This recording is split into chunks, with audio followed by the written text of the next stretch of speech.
Welcome to the Ugly Bug Podcast, a production of the Ugly Bug Fly Shop and Crazy Rainbow Fly Fishing.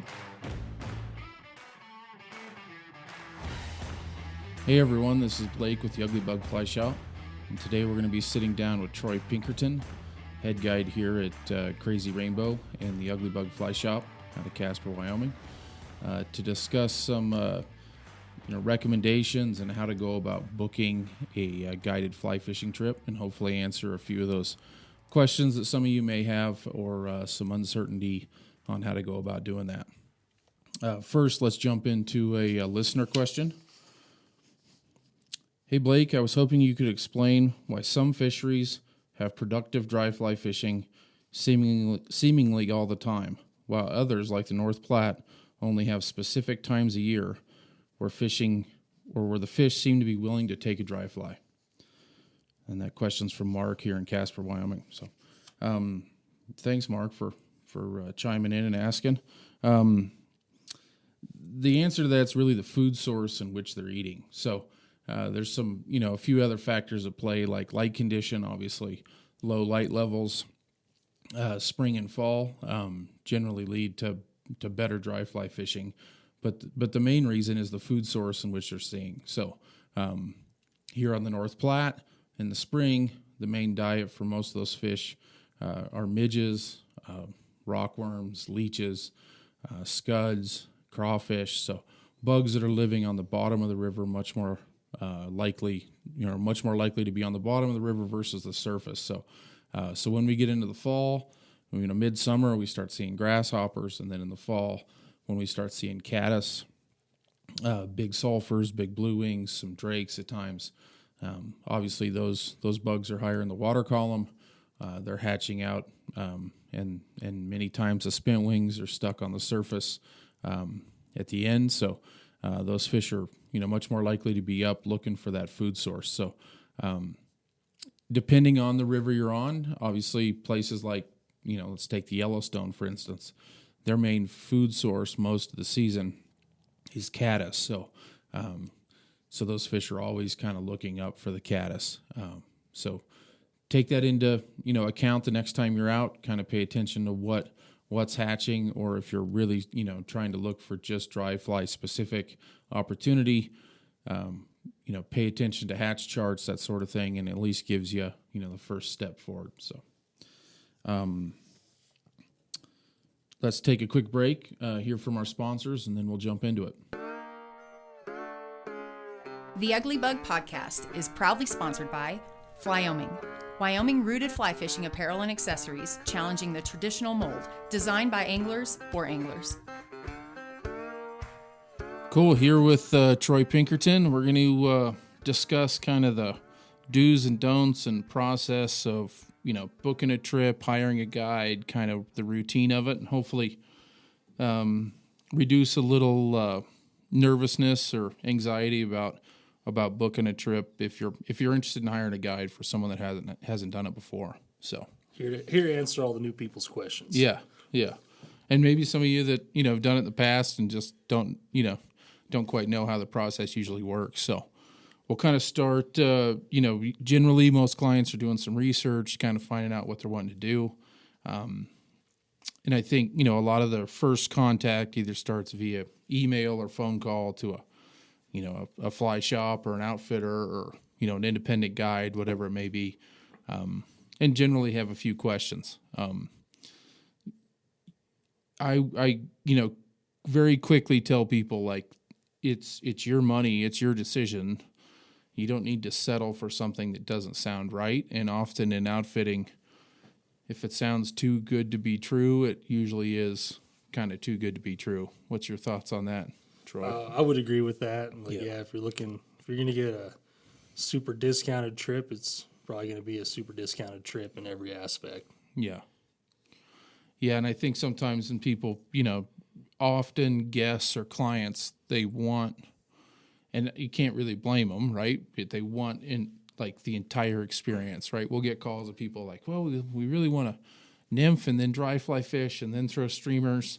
And then, and it's like, well, it's not really how fisheries work all the time. Now there's a few token days where that does play out, but it's really an exception versus the norm, right? It's not all that common. Yeah. Exactly. Yeah. Yeah, and then most fisheries, much like us, have kind of distinctive seasons where, if you're into catching fish, it's probably going to more likely be nymph fishing. If you're into throwing dries, look more towards the summer. Obviously, the fall can often be better streamer fishing or when temps cool down a little bit.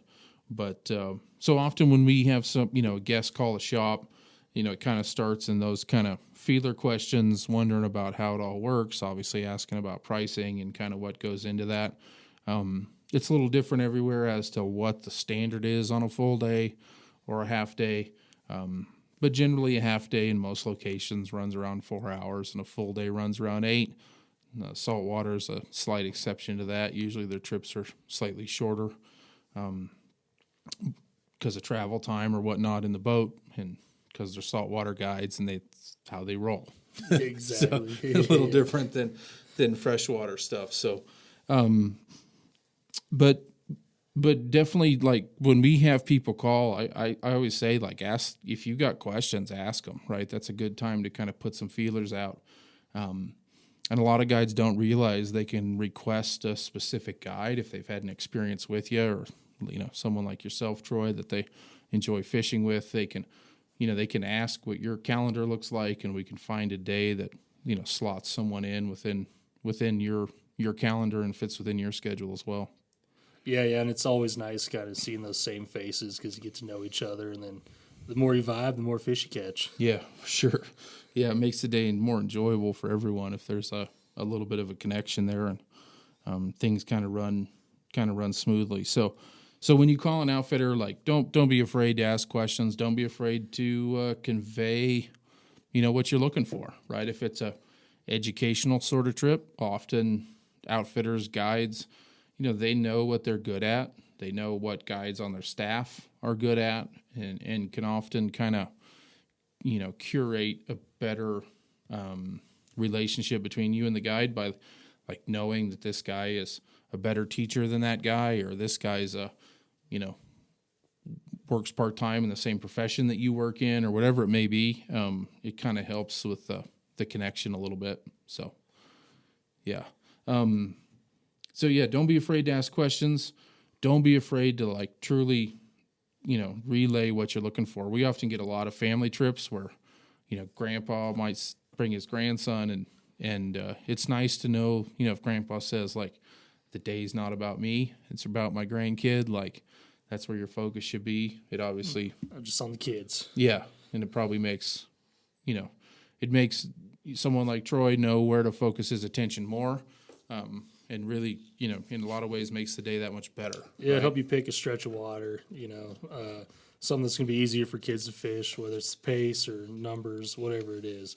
But yeah, just being honest in the very beginning is key. Yeah.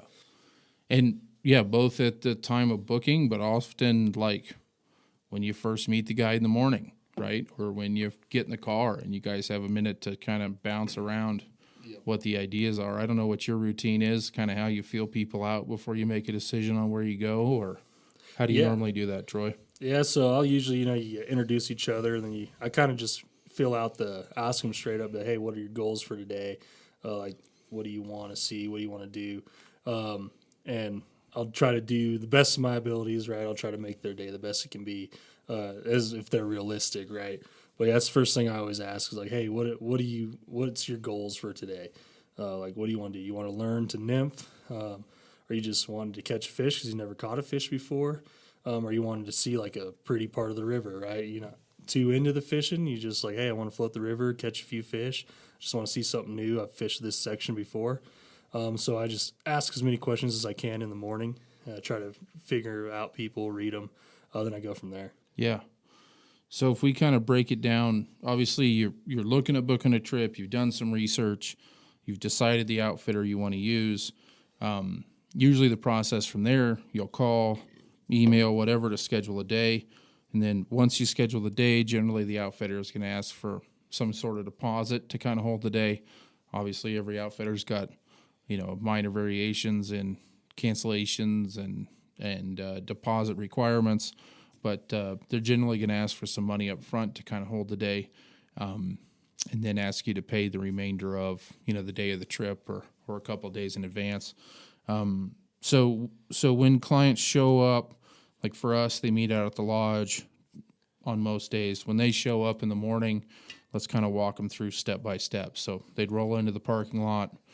From there, go ahead. Right on. So you come, right, you're going to show up, especially if you're fishing with us, you're going to go in, go into like if there's an office or a shop or something, go in and check with them. Don't just run out to a bunch of dudes by their boats and be like, hey, who am I fishing with? Unless if you don't know them for sure. Then go check in. Then you'll kind of clock in, pay whatever fees you got to pay. You could check out the shop, maybe buy a hat. And then Lori, in our lodge, she's awesome. She's going to line you out on anything you need. Then she's going to say, hey, you're fishing with so-and-so. Then you're going to go meet them. Yeah. And so, from there you go out, introduce yourself, whatever, talk to the guide. Often if you got gear, that's the time they're going to ask for it, kind of pre-rig it or get it ready, and then kind of walk you through, what the day is going to look like. So you guys are loading up. We kind of went over that you generally asking them some questions, feeling them out a little bit. Often then you're going to call in your shuttle. For those of you who don't know, most companies basically hire a service to move your truck from the put-in to the takeout.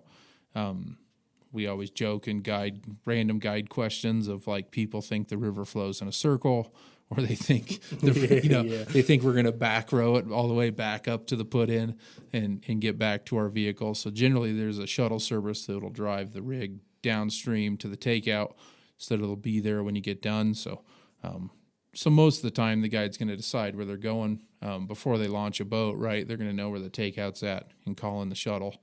And then you get to, have fun, go fishing sort of thing. So yeah, and I'd say when you first get there too, I'd just be completely honest with your guide. Let them know your experience levels. Every fishery's different. So maybe you fish once in, Bozeman. Now you're coming to North Platte, and you'll be like, oh, well, in Bozeman, this is how I did it. It's like, well, this isn't Bozeman, this is Wyoming. So you're going to fish a little bit different style, and I'd just be open up to like learning that and like seeing, we're all professionals on this river. We know it. We fish it every day. We all want to throw dry flies, but sometimes it just doesn't work like that. Yeah. So I just be really honest with them on your experience levels, your expectations, and they'll do the best of their abilities to make it happen. Yeah. And I think at times clients will get a little hesitant on, asking questions and they feel like it's a stupid question. And, I guess I come from an educational background. I'm like, there's no stupid questions. If you're wondering it, your boat partner, or if there's another person's probably wondering the same thing. And, to me, like someone like myself, I still hire guides in many locations I go. And part of the value in it is you learn something most days. So often I'm kind of digging at like, why are you doing this? Or what are you looking for? Yeah. Right. And those aren't bad questions to ask at all. Yeah, exactly. Ask him how he's rigging it, why he's rigging it that way, why he's using a certain pattern. A lot of guys, too, they'll really break it down. They'll start showing you, like, they'll screen the river for you and show you why they're fishing that pattern, show you the bugs that are swimming around. But, yeah, don't be scared. I mean, y'all got your secrets. Everyone has their secrets on the river, but we're pretty open books, right? It's our job. It's what we're there for, teaching you. Yeah. And I think often, there's a perception that, like, guides don't want to be teachers because they want to protect their job in the sense that, if they teach you too much, they're going to like coach you out of being one of their clients. And honestly, it's the opposite, right? Exactly. You have, a lot of our guides have clients that are very capable. Often they own their own boats and they fish on their own on this river, but they still see the value in hiring a guide or going out with a buddy, and then they don't have to row or whatever it may be. Yeah, it's trout fishing, man. Every day could be different if it's that way. Yeah. And so, you're going to fish usually on a full day situation. You're going to fish, a period of time in the morning, roll into lunch somewhere around the lunch hour, noon hour, and then finish out the day. So kind of standard protocol, or, I guess we'll enlighten a few people into how the end of the day usually works. What are your thoughts there? So we get to the ramp, you're going to load up rig. Generally, we'll have clients ask, can we help? I'm assuming your response to that is much like mine, Troy. No thanks. Yeah, I got this. I got this. Yeah. Jump in the AC. I don't know. Hang out. Drink a beer. Yeah. A lot of guides have a checklist scenario, right, where we kind of have to make sure we do the same repetitive thing, right, to make sure our boat's buckled down and anchors taken off and rods are put away. So, the end of the day, often kind of, we appreciate the offer to help, and we're not trying to be rude by denying it, but it's more like, we want stuff put back a certain way. We want to make sure that it's all secure and safe, so that we can get you back to the lodge safely. Yeah, especially with cranking the boat up. Most of our cranks don't really work that well, so you're going to get real hurt if you don't know how to trust it right. A little worn out. So then we get back to the lodge or wherever you met the guide in the morning. For us, it's usually the lodge. So we get you back to the lodge. We get a lot of questions that people are just kind of nervous, not sure how to handle the tipping scenario, not sure what the norm is. So somewhat industry standard, kind of across the board. Doesn't really matter if you're trout fishing or saltwater fishing, is somewhere in that 20% range. 40%. 40%, 50%. We often explain it much like a really good waiter or waitress, right? Like, if they did their job great, it's meant to be a tip. And if they earned more than that, and you think you'd like to give more than that, by all means, if they've, busted their ass and done what they're supposed to do, it's a great time to, reward them for it. But often, much like any service industry, people are counting on, that tip money is in essence a big part of their income, right? Yeah, that's what buys all the flies we lose and tip it, and it helps out a lot. Yeah. So it is meant to be a tip, and if they didn't earn it, they didn't earn it, right? But if they did a good job for you, it's great to kind of reward them for it, and something they're often kind of counting on. So it's greatly appreciated. Yeah. And so generally from there, it's a, tip scenario. By all means, it's kind of a norm for a guide. So don't be worried about have to be secretive about the tip sort of thing, right? Yeah. No weird handshakes. Goofy handshakes. It's not a drug deal. Slap someone on their back and secretly stuff it in their pocket, right? It doesn't have to be awkward. It can send them a text that night that says, look in your visor. Yeah.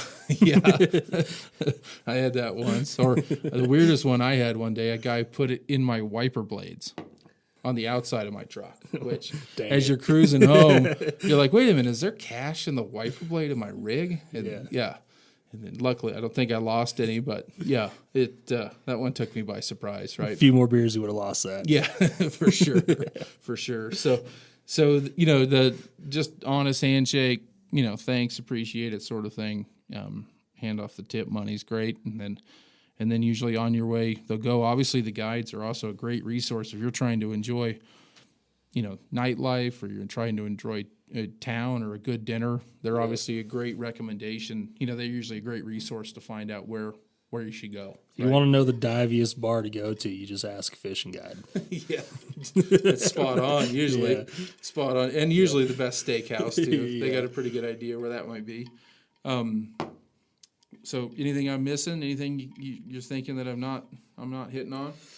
No, I think you covered it all, man. So generally from there, into the trip, we might have, there's a lot of shops will reach out to you after the fact, ask you for a review, try to follow up with the trip. Obviously, if they need to collect from you, for the rest of the payment, that sort of thing. It is becoming more and more standard that obviously shops will check in with you up front about, fishing licenses, make sure you got them sort of thing. But more and more states are, requiring guides to record down license numbers, stuff like that for permits. So, the guide's not trying to be snoopy if he asks to see your fishing license. It's usually he's got to record your sportsman's ID number down for permitting purposes, right? So we trust you. We just got to do it. Yeah, exactly. So, in the future, if any of you listening or tuning in would, have any more questions about, topic like this, feel free to, hit us up. You can always ask questions on our social media accounts. We're the podcast posted, and we're happy to answer those in the future. And you can always give us a ring here at the shop, and we're happy to help. So social media stuff for you, Troy, where can people reach you other than calling the Ugly Bug? I got an Instagram, and it's Troy_Pinkerton. Awesome. Appreciate it. Thanks, man. Thank you. Thank you for listening to the Ugly Bug Podcast. If you've enjoyed this episode, please consider subscribing and leaving a review on Apple Podcasts and Spotify. If you have questions or feedback, reach out to us via email at info@uglybugpodcast.com or leave a comment on our social networks.